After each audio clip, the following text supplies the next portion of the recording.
नमस्कार, खेत खलियान ब्लॉक। फिलहाल हम पहुंच गए बानी सिवान जिला से बस 2 किलोमीटर आगे टेढ़ी घाट में, और यहाँ पे एगो वायरल शख्स बानी जोन के यूट्यूब पर वहाँ के वीडियो मिलियन में जाला, और देख रहल बानी पब्लिक है झुंड है, देख रहल बानी वही झुंड में वो व्यक्ति बानी, और हम लोग लेके आ गए बानी जौन व्यक्ति के नाम हो विश्राम व्यास जी। और यहाँ पर वो लोग देख रहल बानी काफी वहाँ के वायरल चल रहल बानी व्यक्ति, और हम ले गए बानी कैसे मेन वीडियो बनाए का हमारा मेन मकसद दी बा कि वो व्यक्ति जौन बाने काफी कठिन परिस्थिति में होके भी और वीडियो बनावल नहीं छोड़ ले, और आज के कहल जाला कि मेहनत के फल जौन बा बहुत मीठा होला, वही के आज परिणाम देख रहल बानी लो।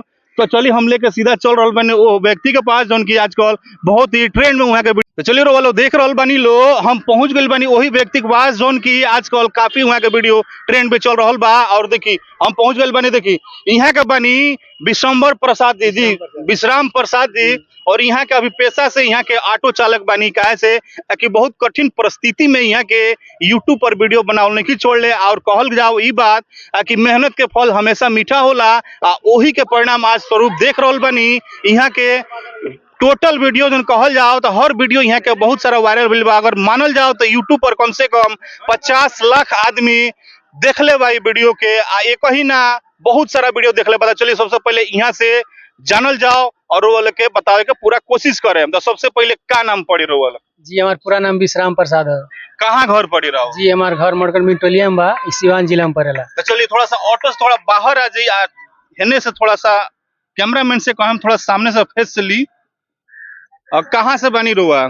जी हम मड़कन गांव से बानी, सिवान जिला बिहार से। सिवान जिला से बानी जी। मतलब जैसे यूट्यूब पर कितना दिन पहले वीडियो मतलब जैसे अपलोड करनी कितना दिन पहले? जी तकरीबन 14-15 महीना हो गए चैनल खोले हमारा। अच्छा जी। अरे वही बात मालूम बा कि राउर वीडियो कम से कम नहीं तो 50 लाख आदमी देख ले। जी जी कहाँ से कई भी वीडियो हमारे 5-5 मिलियन में बा, 4-4 मिलियन में बा, 3-3 मिलियन में बावे। तो ऐसे हमरा मालूम बा कि हाँ थोड़ा हम कहें कि सामने कैमरे के सामने देख के बात करी जी।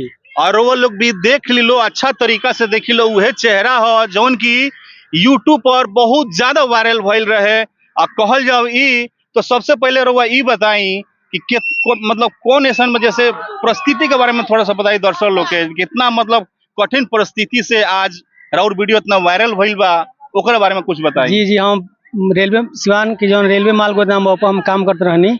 रेलवे में रेक पर जी जी रेक पॉइंट जहाँ पे उतरे वहाँ करत रहनी। जी जी जी। तो हम वैसे हमारा दिमाग में आयल तो हमारा गांव के एक लड़का कहलन कि ठीक बात वही पर वीडियो बनाल करो, हो सकता है पब्लिक के पसंद आ जाता, तेरा सपोर्ट मिले। तो जी हम चैनल शुरू कैनी और हम माले गोदाम के हम वीडियो डाले के चालू कैनी, तो हमें बहुत पब्लिक के हमारा प्यार आशीर्वाद मिलल और वीडियो हमारा बहुत चलल, बहुत वायरल भइल। मतलब कहे का मतलब ई बा कि कहाँ से प्रेरणा भइल कि यूट्यूब पर इतना अच्छा वीडियो रहो? जी जी हम पहले दूसरा चैनल पर 2-4 गो भोजपुरी गाना गा के डलनी, तो हमारा ऐसा भइल कि हम अपना चैनल बना के डालेम तो हमारा कुछ पहचान भी मिली और लोग के सपोर्ट भी मिली, यही से हम अपन चैनल शुरू करनी। हम अभी फिलहाल जिंदगी कैसे गुजर बसर चल रहा बा? जी अभी अब हम माल गोदाम के काम थोड़ा शरीर में तकलीफ होता था, छोड़ देनी ई रिक्शा लेके चलाई ले अब मतलब, लेकिन वीडियो बनाने नहीं छोड़ ले। इस हमारा पब्लिक अभी हमारा तो पूरा आशीर्वाद प्यार मिल रहा बा।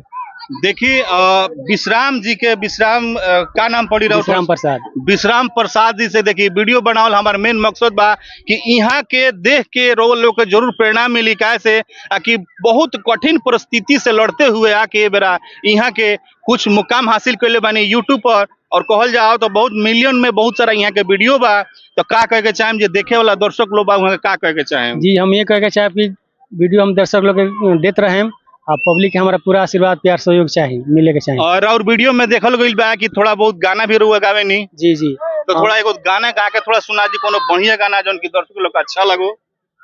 जी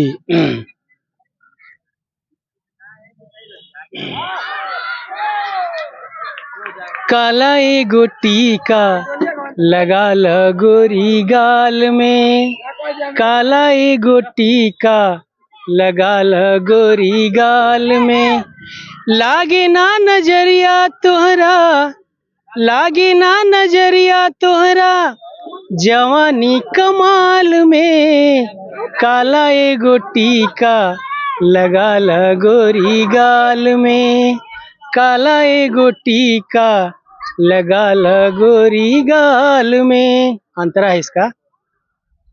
का तू इतरालू हो, का तू बल खालू हो, लागी जाला भीड़ जा जहाँ पे तू जालू हो, दीवाना हो जाई लोगवा, दीवाना हो जाई लोगवा, जादू तोहरा चाल में, काला एगो टीका लगा ला गोरी गाल में, काला एगो टीका लगा ला गोरी गाल में। बहुत बहुत खूबसूरत और गीत लागल।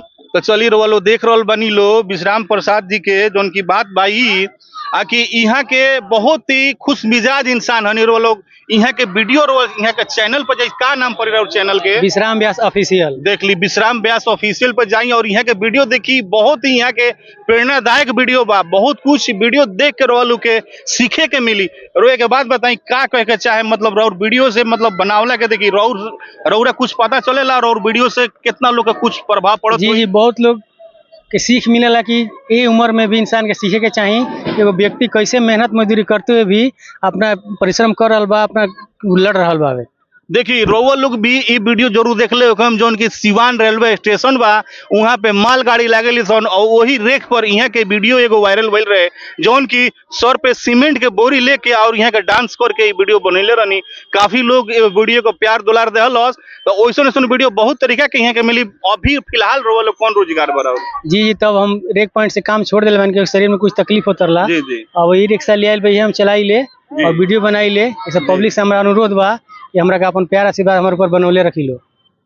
देख लो बनी लो बहुत ही सोचे समझे वाला विचार यहाँ के बात कहनी यहाँ। तो चलिए रोवा लोग भी अगर चैनल पर हमारा नया बनी तो चैनल को सब्सक्राइब कर ले और वीडियो को लाइक कर दी ताकि वीडियो रोल को हमेशा देखे के मिले। तो चलिए बहुत बहुत धन्यवाद। एगो बात और ही बा का कहे के चाहे फिर से एक बार हम रोज पूछा था नहीं का कहे चाहे दर्शक लोग जो भी देखा था वहाँ का कहे के चाहे?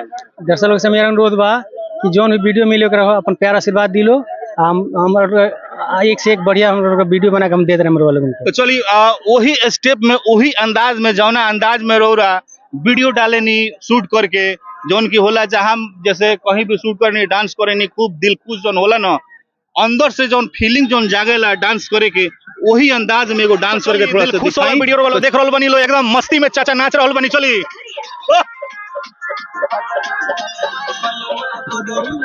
क्या बात है, क्या बात है।